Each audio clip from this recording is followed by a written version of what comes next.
All right. Now, to tell you a bit about the context for this work, why we are looking at these things.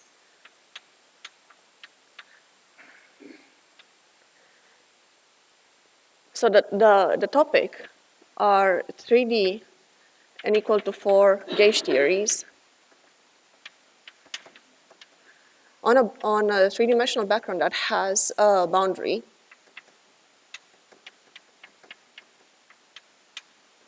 where C is a holomorphic curve.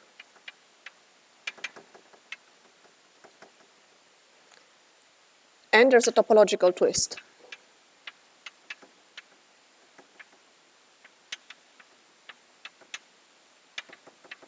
So for those who were here at the beginning of this program, the second week, we had Kolya Dedushenko, who was talking exactly about this part, the topological twist.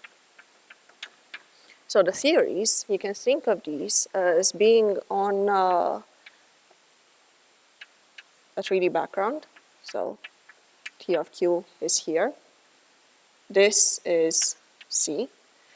And as a result of the topological twist, the theories are topological in the bulk. And on the boundary here, the expectation is that there is a vertex operator algebra.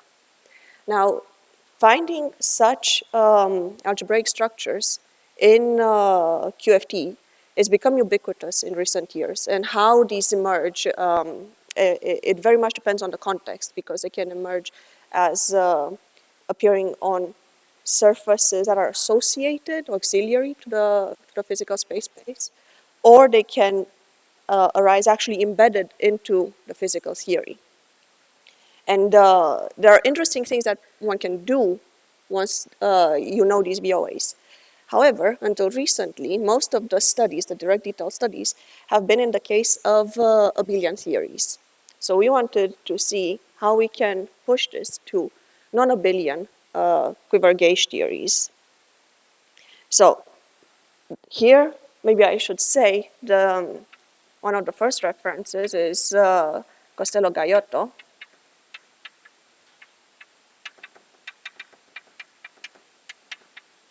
around 2018, but then plus many more. So in various combinations, there was subsequent work with Thomas Kreutzig, with Tudor Di Mofte, postdocs, and now much more work has appeared. We're also here tomorrow from Heian about VOAs associated to 3D theories. So to tell you how to associate this VOA or a VOA to a theory 3Q, the point to start is with the Quiver to tell you what the data is. So for the Quiver, just to establish notation, this will be defined by a set of nodes and a set of arrows.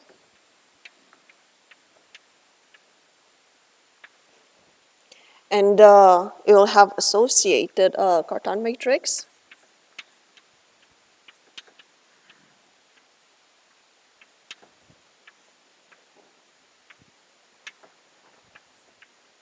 Which is 2 delta ij minus the number of arrows between nodes I and j. And it will have dimension vectors associated.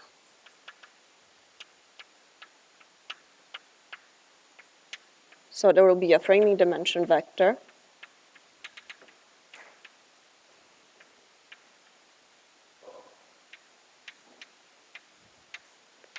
And a gauge dimension vector and a framing dimension vector.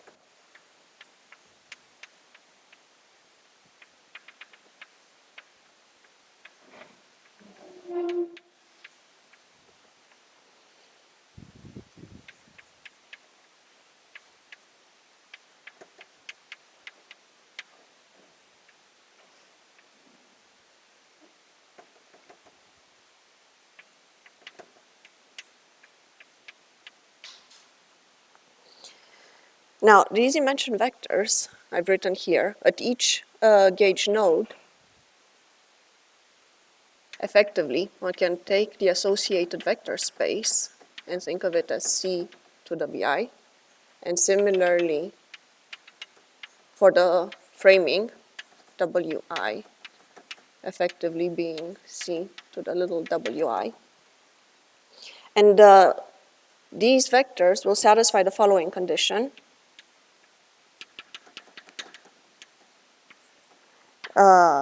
W minus Cartan on the gauge dimension vector has to be a vector that is whose entries are greater than or equal to 0. If this is 0, then this is called a balance condition. If not, it is a general anomaly cancellation condition. And now, for this quiver, and for the data that I've just written down, there is physically, there's a field content. So there will be 3D n equal to 4 vector multiplets and hypermultiplets. These correspond to the gauge nodes and these to the framing nodes. The hypermultiplets correspond to the arrows. Because there is a boundary, the fields will have deformed n equal to 0, 4 Neumann boundary conditions. And there will be potentially 2D Fermi multiplets on the boundary.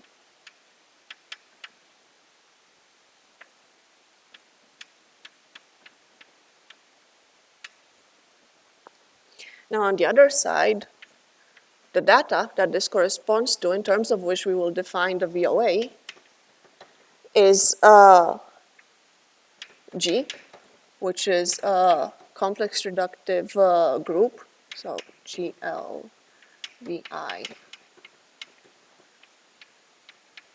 C. There will be M, which is a symplectic representation.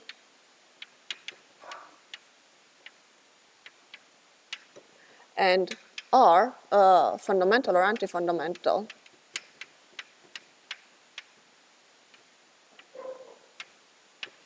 And here, because we have a symplectic representation, we will also have a moment map.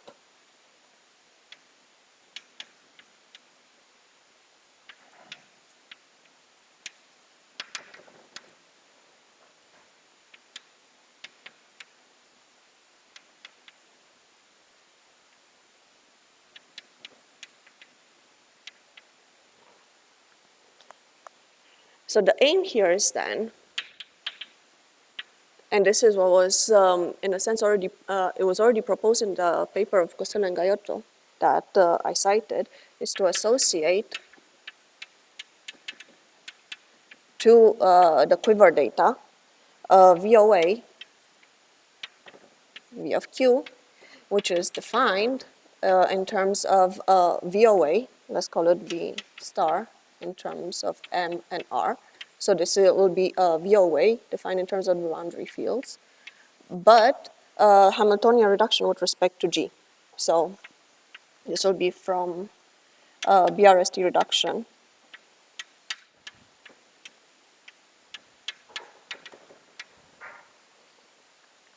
On the boundary theory.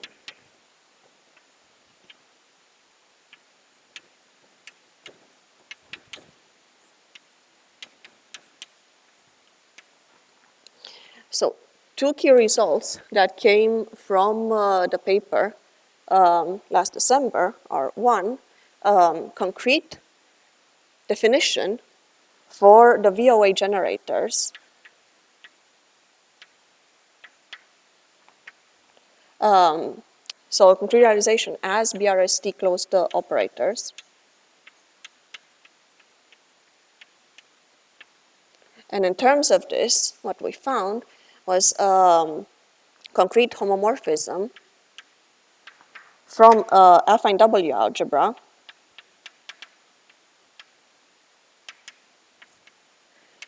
into the VOA that I just mentioned, V of Q. So here the W algebra will be defined for a Lie algebra with respect to a nilpotent element of G, and the nilpotent element will depend on the precise quiver that we are looking at.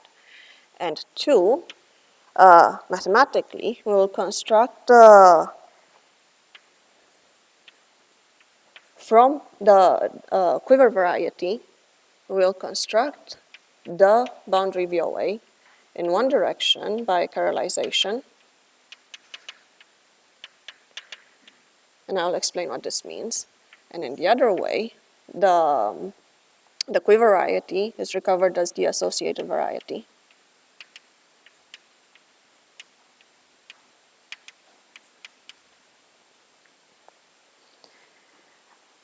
From this, an important point from this construction in terms of geometry, one important result that comes out is how to localize this definition. So instead of looking at the quiver variety, look at open patches and define locally the VOA by a BRST reduction. And what this leads to is free field realizations for the boundary VOAs that we are looking at. Yeah, yeah. No, these are the Higgs branches. There is, because here I specified, where up there, H topological twist. There are two types of topological twists. One will take you to the Higgs branch, one will take you to the Coulomb branch. Here I'm talking about the Higgs branch. So Q is like the effective reduction. I will, so now that I've said what I will talk to you about, now we get to the representation space. So, sorry?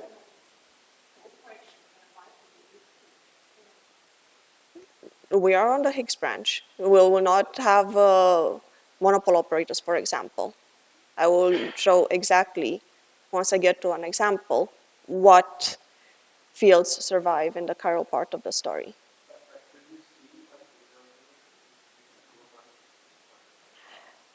We have not studied that yet explicitly. It's been done in certain, like I said, there are a billion examples that were studied in literature. I mean, she has looked at both the Higgs and Coulomb branches, right, for the rank 0 series. There are different amounts of symmetry that appear manifestly depending on where you are. Right? Yeah.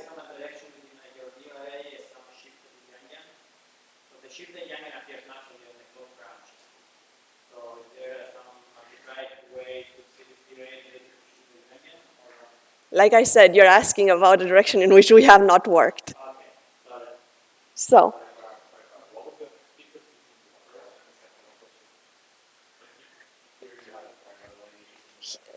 I will explain this. So when you look at VOA generators as BRST closed operators, here I'm actually going to write what the quiver varieties are, the affine, Nakashima quiver variety, extended, not extended.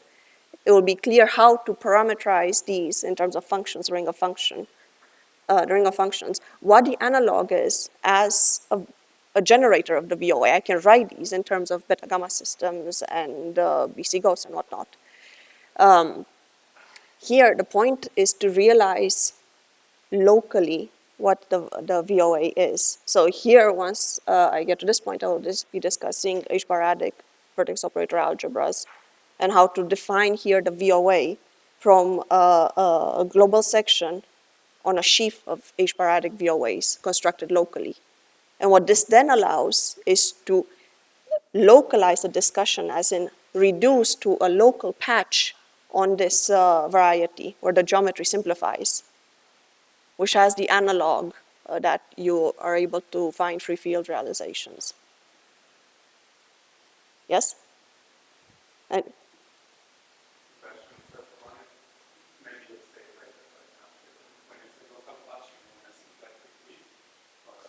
No, I mean an open subset, a certain open subset with some conditions of being an open set. It needs to have, okay, let me get to that point. And the other question was, we need to make an assumption from the shape of the figure and the dimension vector. Yes, of course. I will talk exactly what, I mean, we're going to be discussing linear quivers, and the theories, the concrete theories T will be T rho sigma with one of the partitions trivial. So, one step at a time, okay?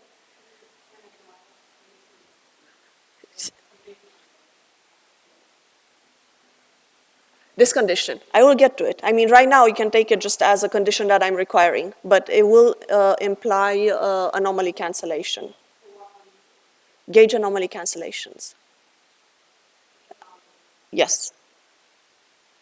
Okay, I will come to it because time is quite short. Okay, good. So the representation space will be the space of maps. Here, so alpha, beta, here I believe x, a, y, a. So let me come back to this picture. In terms of arrows, this is alpha I, this is x, I plus 1 to I, so that's what I call A. This similarly will be I minus 1. So the maps are associated to arrows with a direction. The complementary ones are arrows in the opposite direction, as we know. And on the representation space, there will be a Hamiltonian action of G. And we can define, okay, let me already go to the extended moment map.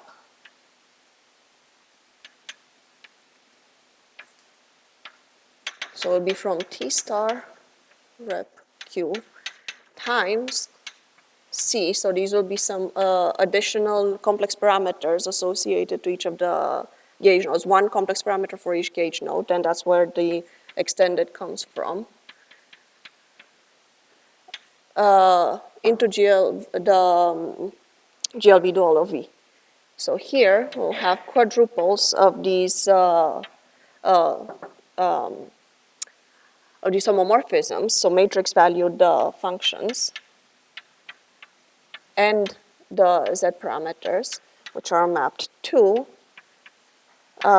here sum over arrows, the commutator between x and y, minus sum over the nodes, alpha I, beta I, minus z. So here to expand this locally, there will be one such moment map at each of the nodes.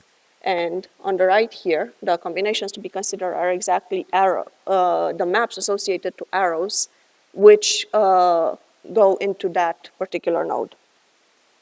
Now here the affine quiver variety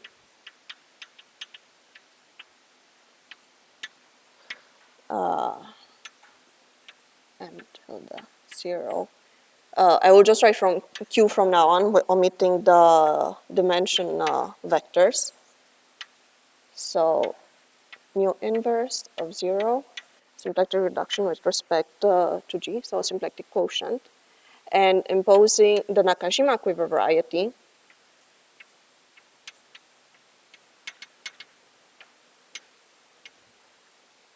We will get by also imposing a stability condition.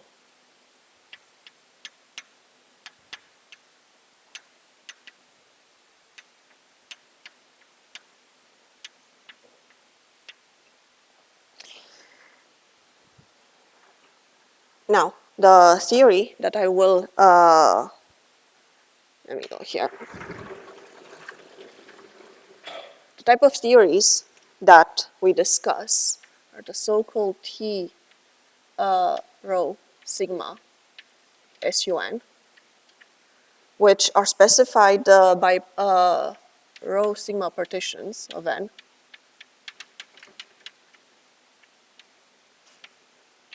rho I will always take to be just the trivial one here for simplicity, which means b k minus 1 is 1. Sigma defines the framing dimension vector.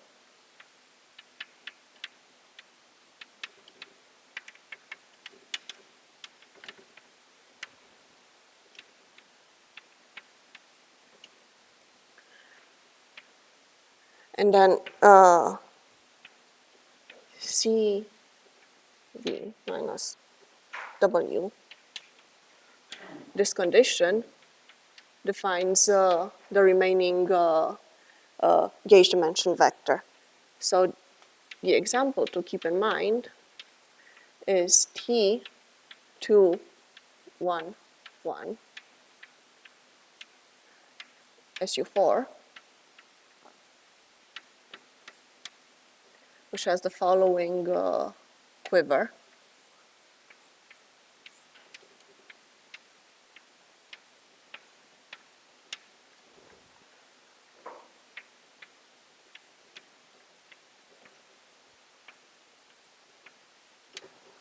And you can check that this is consistent. And here, just as a remark, for this type of quivers, the Higgs branch is identified with the affine quiver variety, and this is the Slow-Dewey slice corresponding to the nilpotent element, which has Jordan blocks defined by the non-trivial partition that I have. So this uses an isomorphism that was proven by Nirkovich and Vibornov, and then the ring of functions on M of Q. This will be generated by functions associated to paths on the quiver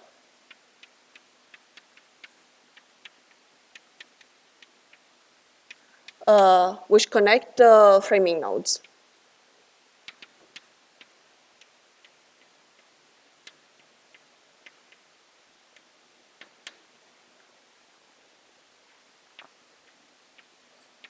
And because they are considered modulo, the moment map relations, they will not encircle any of the arrows between gauge nodes because those can be resolved.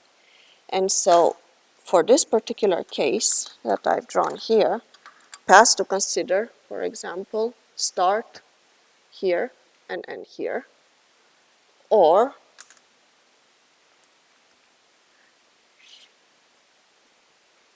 they can connect the other framing nodes. And these are all the paths that we need to consider. Anything else can be reduced to these using the moment map relation. Now, to go to the...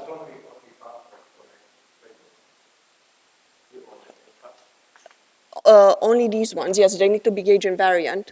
So they need to start at framing nodes and go to framing nodes. Yes, that's why, yeah.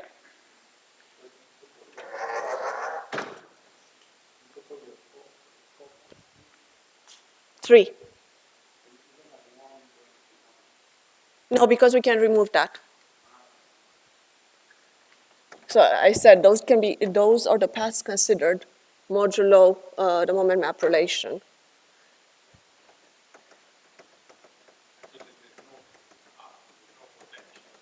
No.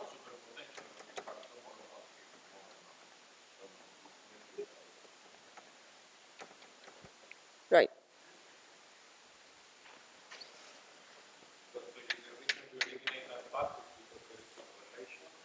Yeah, exactly. There's a moment map relation that we impose at each of the nodes. So we can just rewrite anything else in terms of functions associated to those three.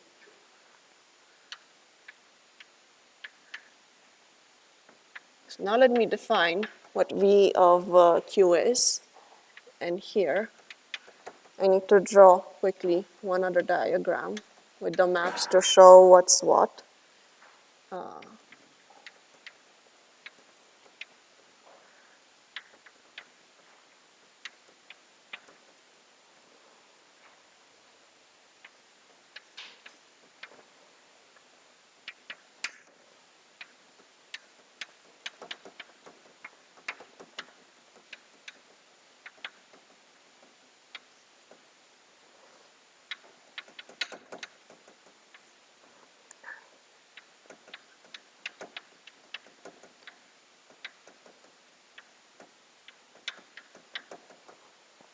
All right. So for parallelization, the whole idea is to first promote the classical maps to fields of the VOA.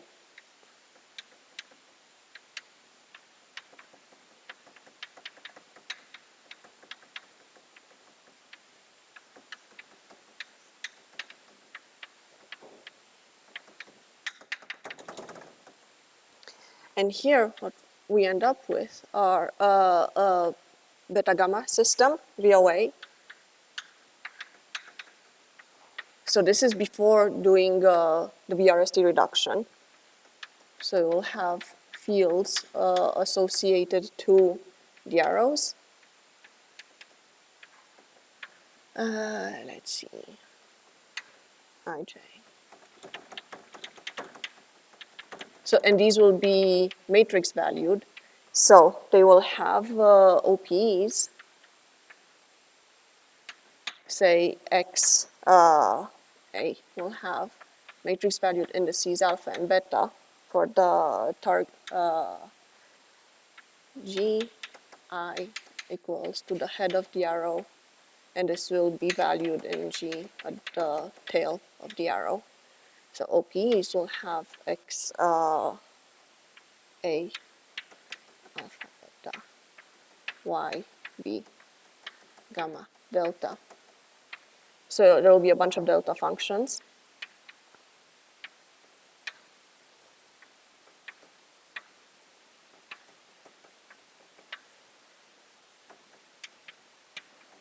Z, W, Z minus W. There will be also fermions coming from ghosts.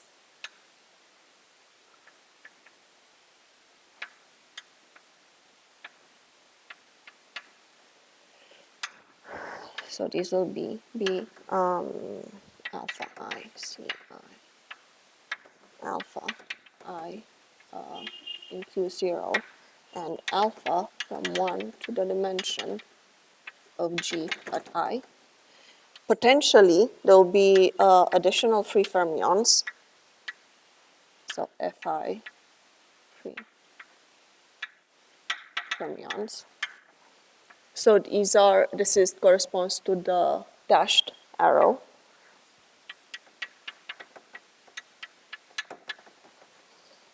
And the Fi are defined exactly by the condition that F is equal to W minus C, the Cartan matrix on V, and Heisenberg algebras.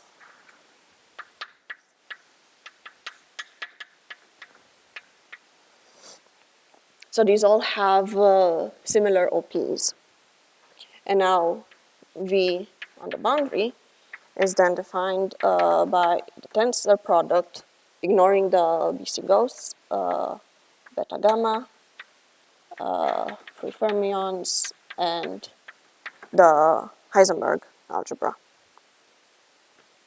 Now, let me see. Yeah. If we go back to part one, are you always going to assume that Z is generic so that the matrix Yes, exactly. I mean, this is necessary to assume non-zero Z is essential, and I will come to this now when I write the chiral moment map. So the comment that they asked earlier about symplecticity is the question, and that doesn't apply. Sorry, can you say again? That's the question that I had earlier about hatchet. Symplecticity doesn't apply. Right. This is multiple. Exactly, that's the point.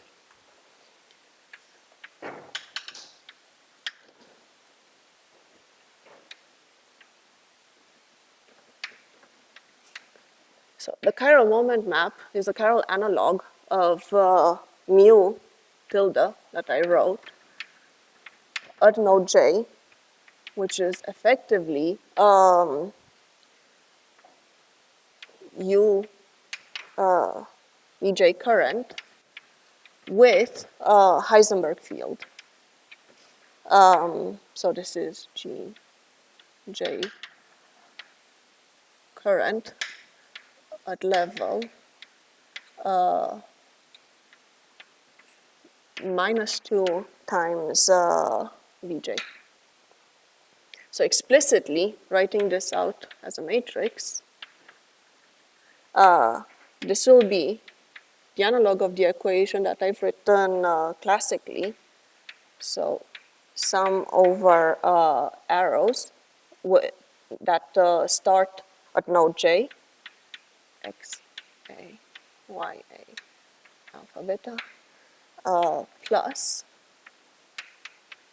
the opposite direction for arrows that end at j.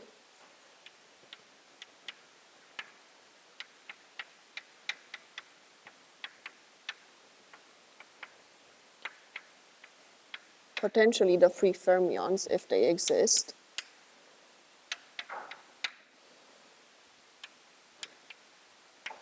And the Heisenberg field times the identity. Now this defines current for the non-abelian group, Vj.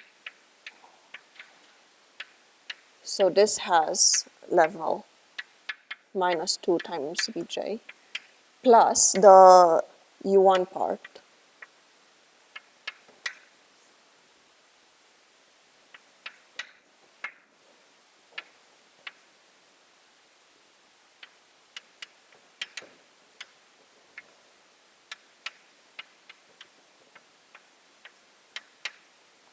Now, the reason for demanding the anomaly cancellation condition, F equal to W minus C acting on V, is precisely such that the level of this current turns out to be minus 2 Vj.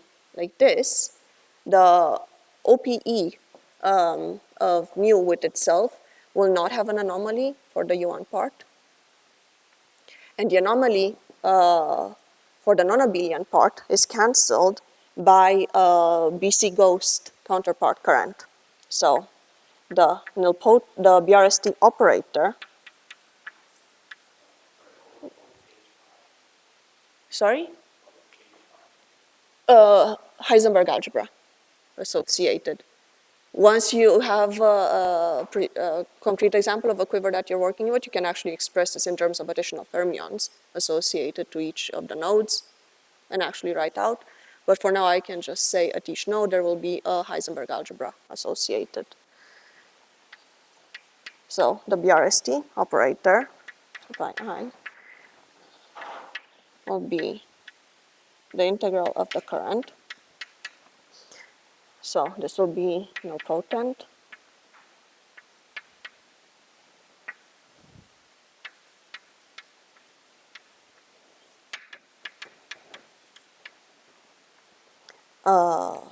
for JBRST at Z.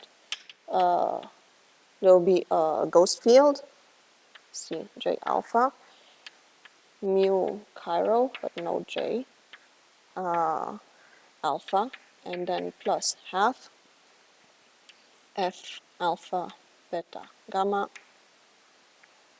CJ beta gamma J gamma.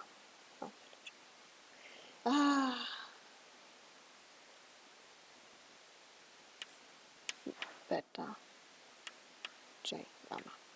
Okay.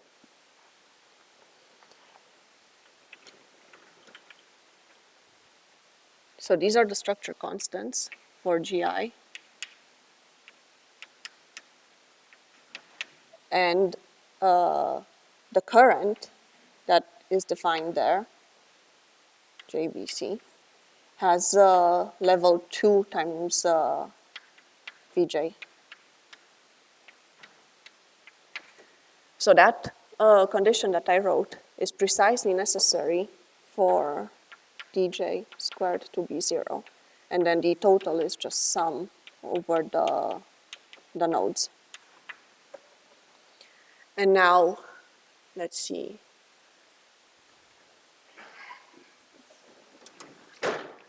I want to keep the diagram, but I can write here at the top then.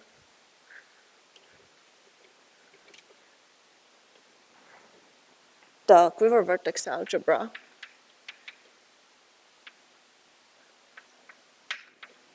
is defined by the zeroth relative cohomology of V hash tensor VC with respect to D. So now the relative part comes from the fact that we only consider the cohomology on the subcomplex, which is annihilated by B0 and a current that imposes gauge invariance.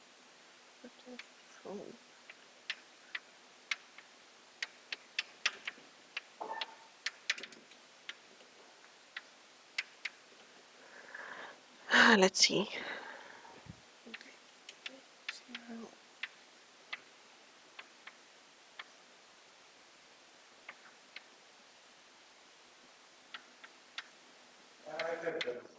Yep. If you did this instead of semantic with overlap, instead of this, no problem. What would it be? I mean, isn't that how you construct, for example, classically when you define W algebras from affine? Yeah. This is the analog.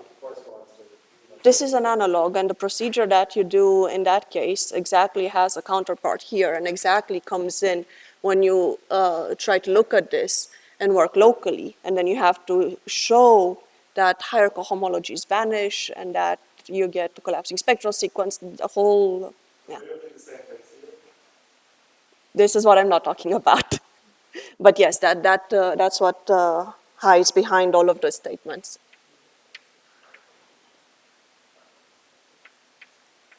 Sorry? You get the trivial partition, and you can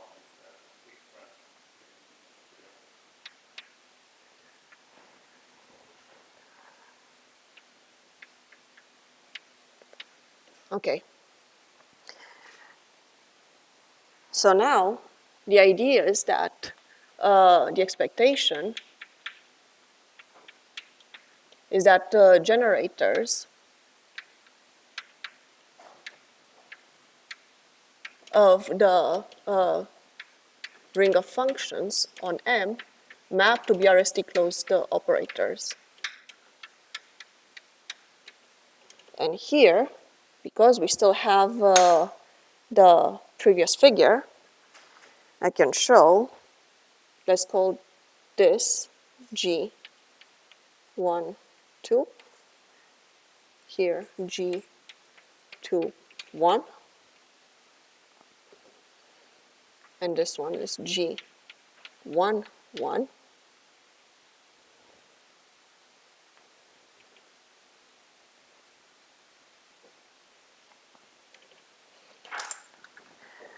What we find for G1, 2 is that this is given exactly following the arrows. Well, we start with I2, X, and then J1. And this will have a non-trivial matrix index at the head here. Then G2, 1 is similarly defined in terms of I1, Y, J2. And then for the third arrow, which starts and ends at the same node, 1, 1, there will be two matrix indices. There will be J1, I1, but this is not BRST closed. So here is where Heisenberg current needs to be added as a correction. So this is where H1 lives. And now, what was interesting to calculate in terms of these BRST closed operators, this is how we found explicitly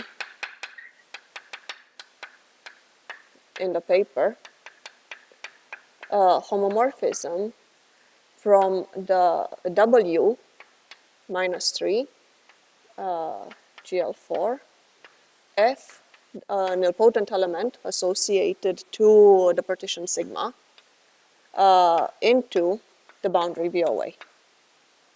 And this homomorphism, part of it was quite intuitive. So here, the strong generators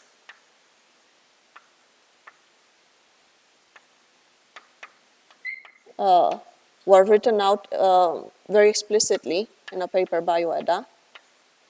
And from the indices, how the symmetries that they had, it was quite natural to find a map between most of these and the BRST closed operators that we had, and we could constrain the rest of them just by bootstrap, by using consistency of the OPEs.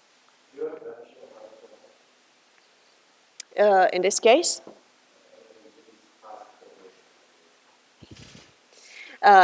yes.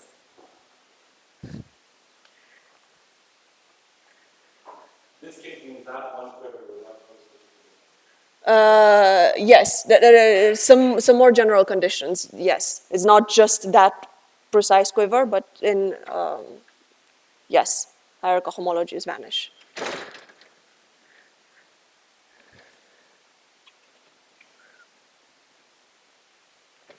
Did you ever have a failure of hierarchical homologies today?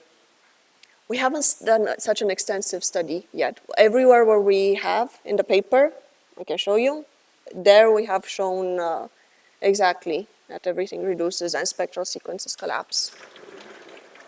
Now, in the last 10 minutes, I want to very briefly show you the localized version of this picture without going into details. So just, let me say, part 3, systematic analysis.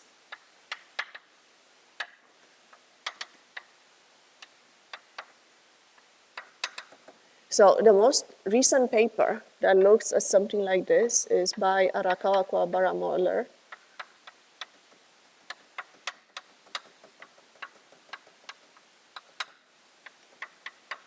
From last year. But this builds on previous work by Kuwabara and then even further back Arakawa, Kuwabara, Malikov. So part A is to look at localization, which defines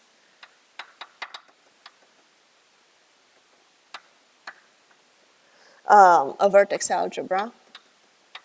Let me call this D chiral on M from a sheaf of H-bar adic vertex algebras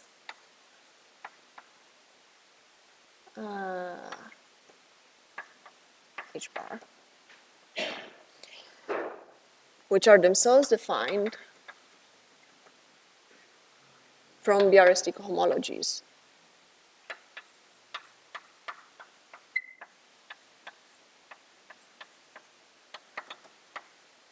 So the chiral M tilde H bar on U tilde, an open patch in M tilde, is defined by the zeroth relative cohomology of, let me see if I get the notation, G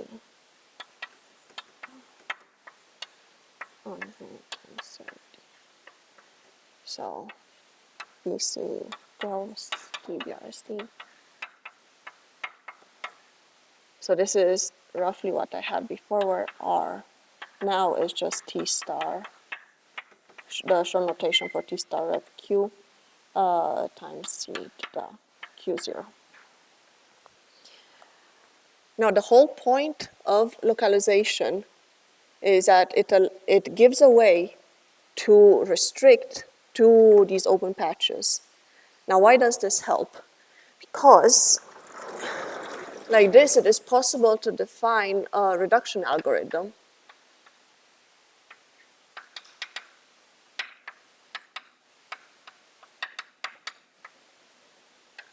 on one side for the quiver, And on the other side, the counterpart for the VOA.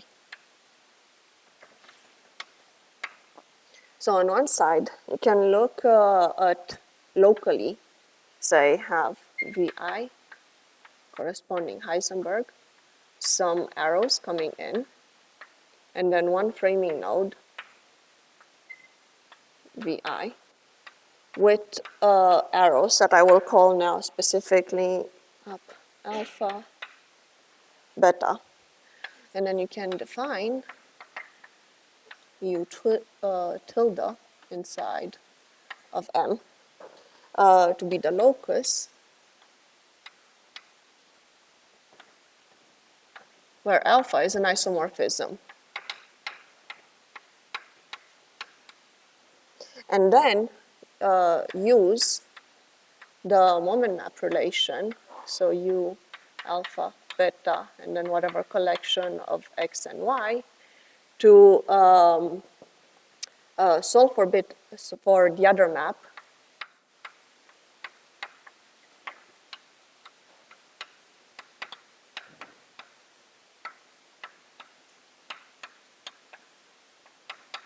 And the rest. And so locally, on U, there is the isomorphism to, if you do this reduction, then you just have VI now with the rest of the arrows. You just eliminate this part. And then the Heisenberg that used to be there. So U is now isomorphic to M tilde for the reduced quiver, Q prime. But then times the free parameter Zi that was associated to that, to not lose track of it. And now the chiaralization part, the counterpart, is that the sheaf of H-bar adic vertex algebras localized on this U is isomorphic to the sheaf corresponding to the reduced quiver, so M tilde of Q prime now, and then a semi-direct product with the corresponding Heisenberg algebra. And it's a semi-direct product because, right, this I haven't said before, but these HIs, they have non-trivial OP at neighboring nodes. So what you have left behind will still act on the sheaf of H-bar adic vertex algebras for the reduced quiver. And now the punchline in the remaining 5 minutes, I want to show you exactly in a simple case how this works, what the building block is to find this reduction, what the map is for the vertex algebras. Yep. Sorry?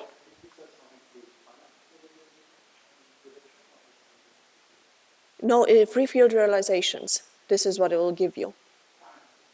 Exactly. So this is what I will show now in a simple example, so building block.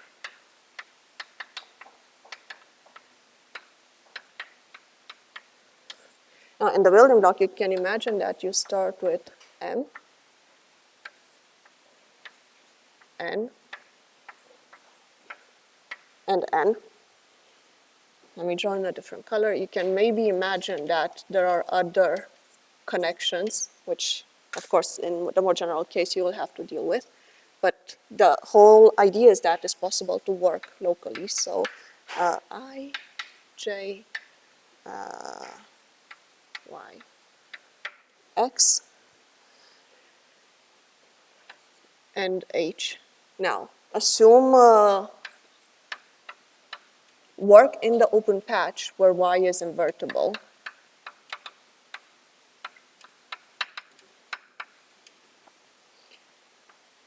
Then, sorry? Okay. The reduction will give effectively M, N with gamma beta, and alpha, where we define beta to be I inverse x, gamma, y, I. So this will be a beta-gamma system. And alpha is defined to be h plus 2 trace of I di. So adding to localize with on the path where I is invertible, you have to add determinant of I inverse minus 1, the mode to the vertex algebra that we start with, chiral R, which has an embedded, and which then therefore gets embedded into the extended part with I inverse. So I'm being very schematic here. Morally, the extended part with I inverse decomposes into a part which is associated to the representation space for the reduced quiver, and then something that's a chiralization of T star GLN. So this is as vector spaces.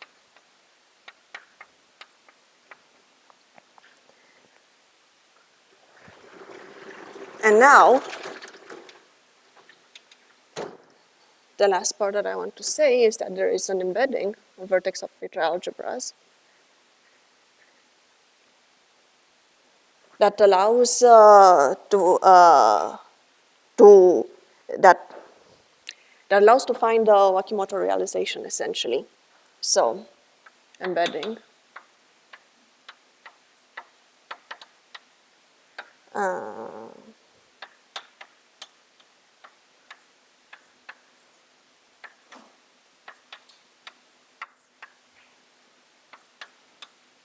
Into viral prime tensor alpha, where we have the following map.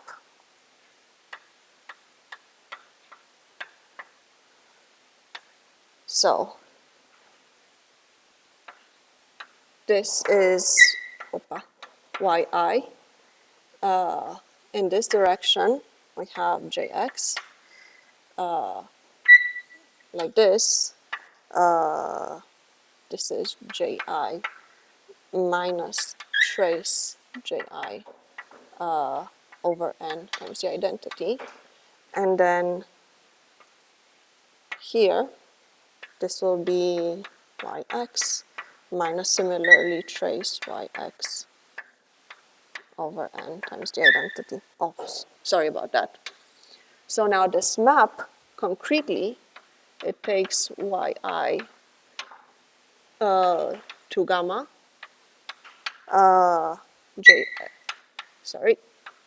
jx will go to minus beta gamma minus alpha times identity on beta. Then the last two arrows,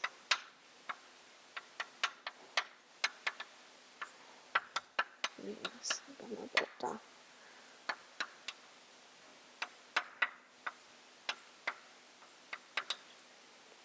And finally, the last one, yx minus trace.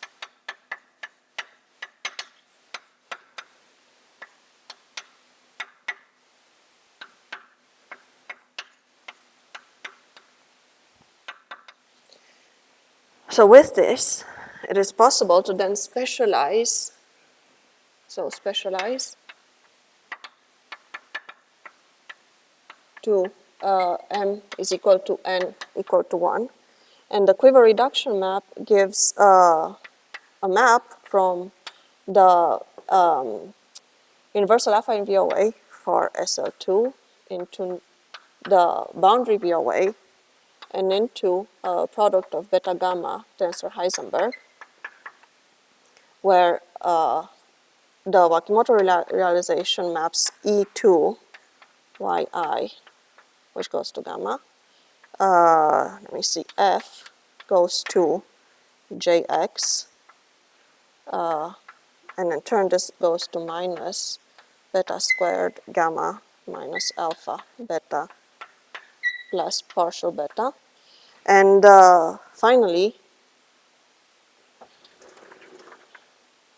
h, to have it very little, goes to yx minus ji, and this goes to 2 gamma beta plus alpha, which is exactly what we find when looking in literature. And then you can track down backwards through the maps and see that everything holds together. And then you can then generalize to add other nodes, gauge nodes, framing nodes, and in this way find the free field realizations for linear quivers. That's it.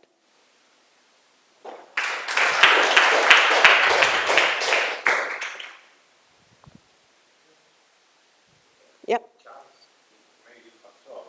Any chance of doing this for equal to? It's you mean to start with n equal to 2 theories? Yeah. I mean, not to full general. There are, Varieties, branch. right. So there are a few things that change. So the first part of the story, what I just gave as background motivation about the twist that you choose changes, whether you have, right? And there has been work done exactly in studying the boundary VOAs for n equal to 2 theories. So the hope is, I mean, this is part of an ongoing program to generalize because there are very many things that one can do. So going also to n equal to 2 is one direction. Now,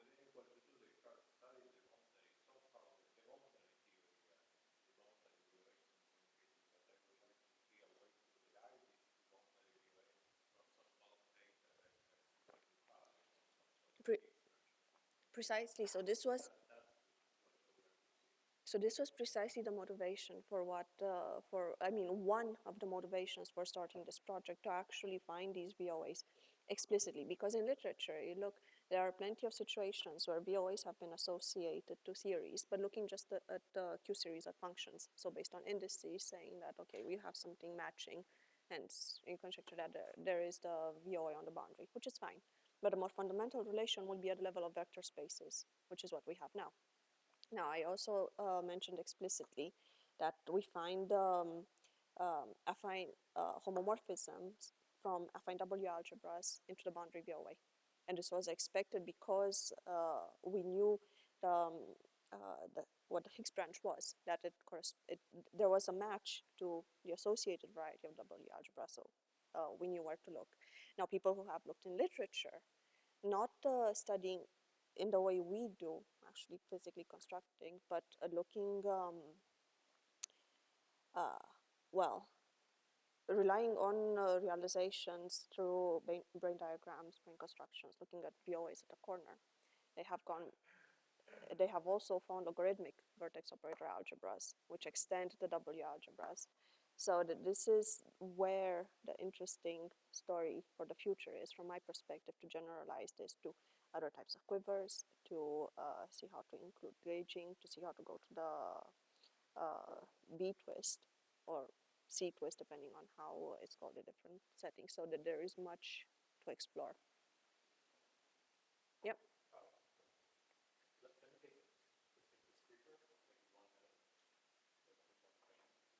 So the Jordan quiver, the Jordan one.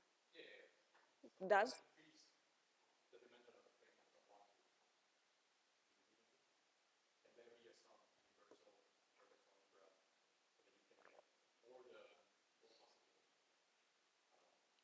the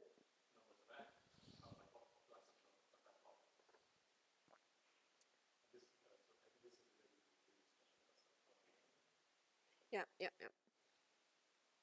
I'm not sure. I know that the Jordan quiver was studied exactly. So Arakawa, Kobara, Moller, last year they have exactly that quiver appearing, but not with a free parameter for the rank.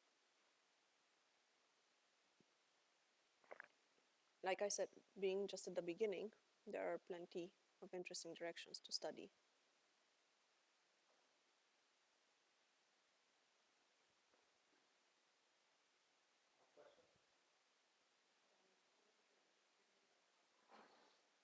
Can you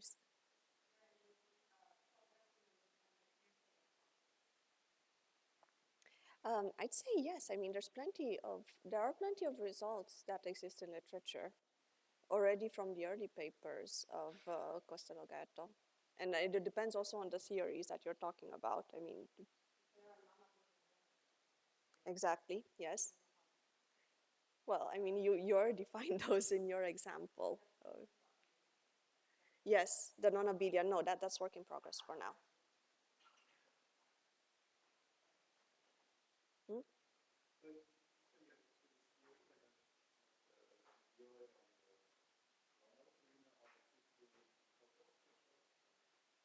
There is the expectation that you can recover for example, the algebra of local operators in the bulk from the view on the boundary as a self-extension.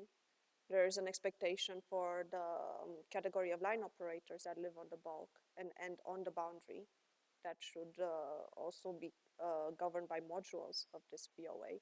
So that's to my understanding, part of the motivation for studying such theories, because there's a lot of information that you can get from the boundary.